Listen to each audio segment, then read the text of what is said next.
Everyone, চলে আসলাম নতুন আরও একটা সুন্দর ব্লগ নিয়ে প্রতিদিনের মতো।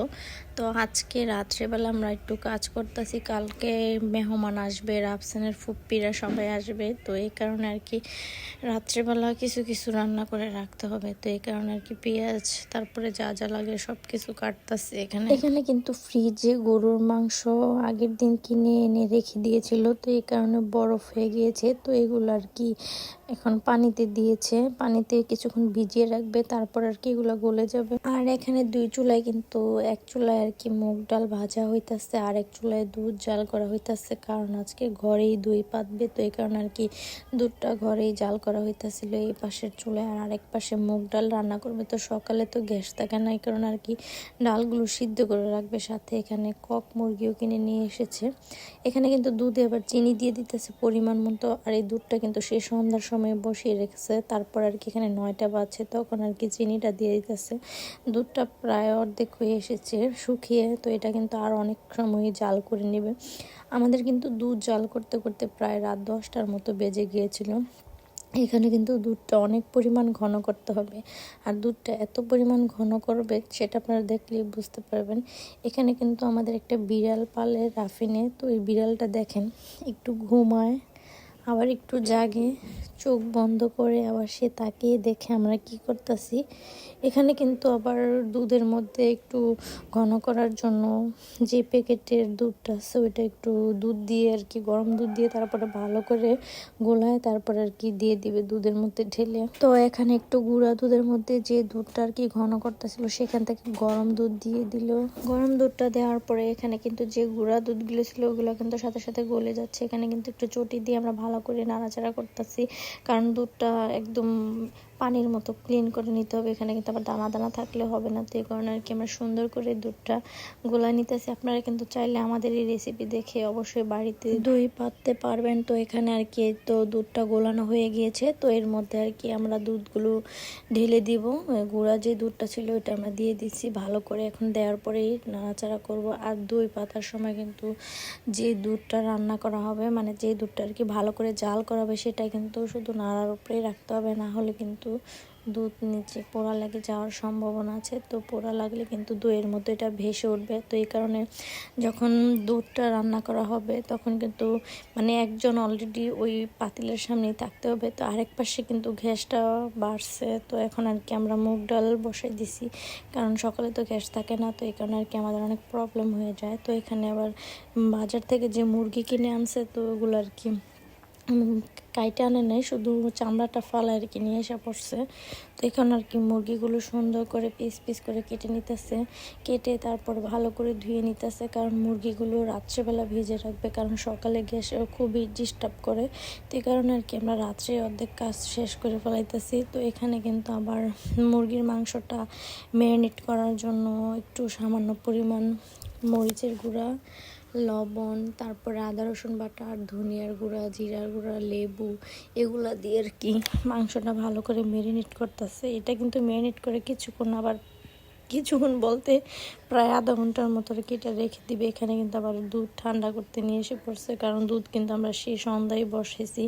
তো প্রায় 4-5 ঘন্টার উপরে আমরা দুধটা জাল করছি। তো এখন কিন্তু দুধটা ঠান্ডা করতেছে। এখানে কিন্তু দুধ ঠান্ডা করারও একটু নিয়ম আছে দই পাতার জন্য। গাইছে আমার শরীরটা ভালো নেই, কারণে আফসানের দাদা এবার ওর বাবারে ফোন করছে। তো সেও তাড়াতাড়ি চলে এসেছে, এসে আর কি আমাদের কাজে একটু সাহায্য করতেছে, দুধ ঠান্ডা করতেছে। এদিকে কিন্তু আমার শরীরটা ভালো না দেখে আমি কিন্তু একটু দুধ হালকা পাতলা নাড়াচাড়া করছি। বেশি সব কাজে আফসানের দাদু রাত্রেবেলা করে রাখছে। তো এখানে আর কি যে উপর থেকে দইটা আর কি পাতার নিয়ম হইতেছে, উপর থেকে ঢালবো, তারপরে আর কি উপরে যে ফেনাটা উঠবো ওইটা কিন্তু দুধের মধ্যে আর কি যে সর আসছে সরের মতো পড়বো দইয়ের উপরে। তো এখানে কিন্তু সুন্দর করে আর কি এখানে কিন্তু রাফসানের জন্য ছোট একটা বাটিতেও দই পাতা হইতাছে, সাথে কিন্তু রাফিনের জন্য একটা গ্লাসে পাতা হইতাছে। কিন্তু দুঃখজনক ব্যাপার, সবগুলো দই সুন্দর মতো হয়েছে কিন্তু আমার বাবারটা হয় নাই। এই তো এখানে কিন্তু এক এক করে সবগুলা পাতিলে আর কি দুধ ঢেলে দেওয়া হয়েছে। তো এখন আরেকটা পাতিল বাকি আছে, এখানে আর অল্প একটু দুধ আছে, তো বাকিটুকু এই পাতিলে আর কি ঢেলে দেবে। ঢেলে দেওয়ার পরে এগুলো কিন্তু সুন্দর করে ঘুরে রাখবে।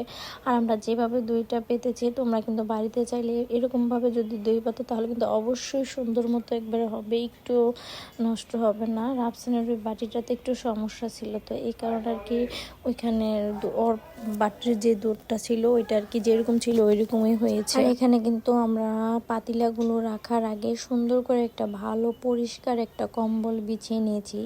তারপরে আর কি সবগুলা পাতিলা বসানোর পর উপরে কিন্তু একটু পেপারের মতো পাতলা কাগজ, ওই কাগজগুলা পাতিলের উপরে দিয়ে দিব এক এক করে। আপনারা সবাই দেখেন কিভাবে আর কি দুইটা পাতা হইতেছে।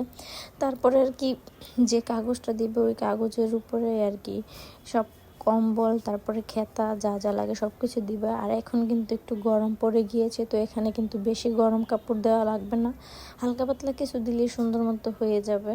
যখন আর কি শীত থাকবে তখন আর কি একটু বেশি খেতা কম্বল লাগবে, তো এখন কিন্তু বেশি কিছু লাগবে না।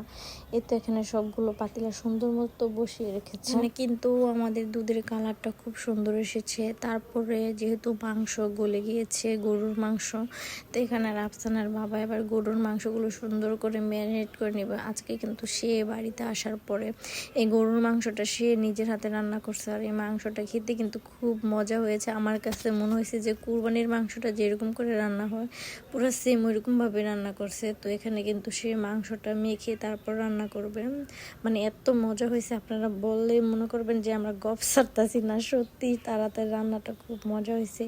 এখানে আদা রসুন বাটা, তারপরে হলুদের গুঁড়ো, মরিচের গুঁড়ো, ধনিয়ার গুঁড়ো, তারপরে অনেকটা পরিমাণ পেঁয়াজ কেটে দিয়েছে, সব কিছু মিলিয়ে অনেক সুন্দর করে মেখেছে। আর গরুর মাংস রান্না করতে হলে কিন্তু পর্যাপ্ত পরিমাণ আদা রসুন বাটা দিতে হয়, কারণ আদা রসুন বাটাটা বেশি দিলে কিন্তু অনেক সুন্দর একটা ফ্লেভার আসে। আপনারা কেমন খান জানি না, কিন্তু আমাদের কিন্তু আদা রসুন বাটাটা বেশি না দিলে ভালোই লাগে না। এদিকে কিন্তু সে সুন্দর করে মেখে নিতেছে। এখানে রাতও কিন্তু প্রায় 10:30 11টার মতো বেজে গিয়েছে। আমি দেখেন ভালো করে ভিডিও করতে পারতেছি না, আমি কিন্তু ঘুমায় যেতেছি, আবার চোখ খুলতেছে, মানে আমার অবস্থা খুবই খারাপ, আমার শরীরটাও বেশি ভালো না, তো আমি বসেও থাকতে পারতেছিলাম না। কিন্তু সে খুব সুন্দর করে মাংসটা মাখতেছে, তো এই কারণে ভাবলাম একটু ভিডিও করে রাখি, স্মৃতি হিসাবেও সেটা থাকবে। তো এখানে কিন্তু সে আবার একটু গরম মশলা, তারপরে তেজপাতা এগুলো দিতেছে। আর এখানে মরিচের গুঁড়োটা একটু কম হয়ে গেছিল মাংসর অনুযায়ী, এখানে কিন্তু সে তারপরে আরও অনেকগুলা মরিচের গুঁড়ো দিয়ে দিতেছে। মরিচের গুঁড়ো দেওয়ার পরে এখানে কিন্তু সে সয়াবিন তেলও দিবে। আর আজকে কিন্তু রাত্রে সে বাড়িতে আসার পরে মুরগির মাংস ভাজতে হবে, তো সে মুরগির মাংসগুলো ম্যারিনেট করা ছিল, তো আসার পরে ওগুলো সে নিজে ভাজছিল। তারপরে আবার এই যে মাংসটা ভালো করে প্রায় 10-15 মিনিটের মতো ভালো করে মাংসটা মেখে নিছে, মানে প্রত্যেকটা মাংসের মধ্যে যাতে মশলা ঢুকে, তো এই কারণে আর কি ভালো করে মাখতেছে। এদিকে কিন্তু তার হাতে নখের মধ্যে আর কি একটা হাড্ডির কোনা লেগেছে, তারপরও বলতেছে আমার হাতটা অনেক জ্বলতেছে, কিন্তু তাও কাজ কিন্তু সে থামায় রাখেনি, সুন্দর করে করতেছে। গাইস দেখেন, আপনারা যারা যারা এরকমভাবে রান্না করতে চান অবশ্যই আমার ভিডিওটা দেখে করে খেয়ে দেখবেন কেমন হয়। জানি না আপনারা বাড়িতে কি এরকম করে রান্না করেন, তো আমাদেরটা অবশ্যই ফলো করবেন, আর ফলো করে এরকমভাবে রান্না করে খেয়ে আমাদের কমেন্ট করে জানাবেন যে আমাদের রান্নাটা কেমন হয়েছে। আশা করি ভালো হবে, কারণ আমাদের কাছে তো খুবই মজা লাগছিল। এখানে লবণের পরিমাণটা আবার একটু কম লাগতেছিল, তো এই কারণে আবার কিছু পরিমাণ লবণ দিয়ে দিল। আর কালকের ব্লগটা কিন্তু খুবই স্পেশাল আর খুব সুন্দর হবে। কালকে কিন্তু আমাদের বাড়িতে সবাই আসবে, তারপরে আরও কিন্তু অনেক রান্নাই বাকি রয়ে গিয়েছে, তো রাত্রে শুধু এতটুকুই রান্না হবে। তো তোমরা কিন্তু কালকের ব্লগটা দেখার জন্য অবশ্যই অপেক্ষা করবে, আর আশা করি কালকের ব্লগটাও তোমাদের কাছে ভালো লাগবে। তো তোমরা কিন্তু অবশ্যই কালকের ব্লগটা দেখবে। আর আজকের ব্লগটা কেমন লাগলো তোমরা কিন্তু অবশ্যই লাইক কমেন্ট শেয়ার একটা সাবস্ক্রাইব করে যাবে। তো এখানে কিন্তু মাংসটা বসিয়ে দিয়েছে। আজকে রাত্রে শুধু গরুর মাংসটা আর হইতেছে মুরগি ভাজাটাই করে রাখবে, আর বাকি রান্না কিন্তু সকালে হবে। তো আজকের ব্লগটা তো এমনিতেই খুব বড় হয়ে যাইতেছে, তো কালকের ব্লগে বাকিগুলো শেয়ার করব। তো তোমরা দেখো কিভাবে আমরা এখানে মাংসটা ভাজতেছে। এদিকে কিন্তু মুগ ডাল সিদ্ধ হয়ে গিয়েছে। আর হ্যাঁ, জানি তোমাদের কাছে মনে হইতেছে যে মাত্র এতক্ষণের একটা ব্লগ। এদিকে কিন্তু ঘড়ির কাঁটা প্রায় রাত 12:30টার মতো বেজে গিয়েছে। দইয়ের ওইখানে কাজ করতে করতে তারপরে এখানে এসে মাংসগুলো ম্যারিনেট করে রেখেছিল অনেকক্ষণ, প্রায় আধা ঘন্টার মতো। তারপরে এখানে আবার আরেক কড়াইতে তেল বসিয়ে দিয়েছে, ঝটপট আর কি মাংসগুলো ভেজে নিতেছে, কারণ গ্যাসের প্রবলেমটা খুবই বেশি। তো সকাল যেহেতু রান্নার আর কি লেট না হয় আর কোনো কিছুতে প্রবলেম না হয়, তো এই কারণে আর কি রাত্রেবেলায় ভেজে রাখতেছিল। আর সকালেও কিন্তু অনেক রান্না আছে, তো ওগুলো করে নেবে। তো এখন এটাও কিন্তু রাফসানের বাবাই করতেছে, তার নিজের হাতে সুন্দর করে মাংসগুলো ভাজতেছে। তো তোমাদের কাছে আজকের আমার ব্লগটা কেমন লাগবে তোমরা কিন্তু অবশ্যই কমেন্ট করে জানাবে। আর এখন কিন্তু রাত অনেক হয়ে গিয়েছে, তো আমি কিন্তু আবার ঘরে গিয়েছিলাম। আমি কিন্তু যে শুয়ে পড়েছি, তো এটা কিন্তু সে নিজেই রান্না করতেছে এক হাতে, আর এক হাতে ভিডিও করতেছে। সে আমার জন্য কত কষ্ট করতেছে। তারপর আমি ঘুমাইছিলাম, তারপরে তার রান্না বাড়া শেষ করে সে আসলো, আমার জন্য একটা ভেজে নিয়ে আসলো, যে বলে তুমি খেয়ে দেখে নাও যে লবণটা কি ঠিক আছে নাকি। তারপরে আমি বললাম যে হ্যাঁ, সব কিছু পারফেক্ট সুন্দর মতো হয়েছে। তো বলতেছে তো বাকি ব্লগটা কালকে শেয়ার করো, আজকে এ পর্যন্তই। টাটা, বাই বাই, আল্লাহ হাফেজ।